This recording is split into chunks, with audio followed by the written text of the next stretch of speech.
कहानी एक छोटे से गांव की है जहां एक पुरानी हवेली खड़ी थी। उस हवेली के बारे में कहा जाता था कि वह भूतिया है। गांव वाले कहते थे कि हवेली में रात के समय अजीब अजीब आवाजें आती थीं, जैसे कोई चीख पुकार कर रहा हो।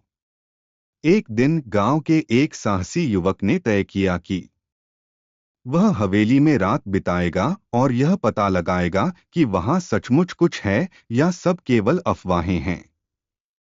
युवक ने अपनी जांच शुरू की। रात का अंधेरा छाने पर उसने हवेली के भीतर प्रवेश किया और हर कमरे का निरीक्षण किया।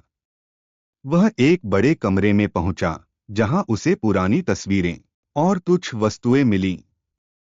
जैसे ही उसने एक पुरानी संदूक को खोला, अचानक से हवेली में ठंडी हवा चलने लगी और एक सरदाहट महसूस होने लगी।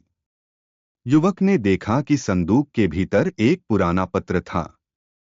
पत्र को खोलकर पढ़ने पर उसने पाया कि यह एक दुखी प्रेमी का पत्र था, जिसने अपने प्रेमिका को खोने के बाद आत्महत्या कर ली थी और अपनी आत्मा को शांति नहीं मिली थी।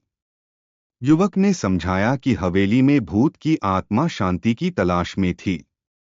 उसने पत्र की बातों को समझते हुए हवेली में एक छोटा सा पूजा करने का निश्चय किया और प्रार्थना की कि आत्मा को शांति मिले। उस रात के बाद हवेली में कोई अजीब आवाजें नहीं आईं और गांव वाले फिर से उस हवेली को सामान्य मानने लगे। युवक ने अपनी साहसिकता से सबको यह सिखाया कि कभी-कभी भूत की कहानी के पीछे भी कोई गहरी बात होती है, जिसे समझने की जरूरत होती है।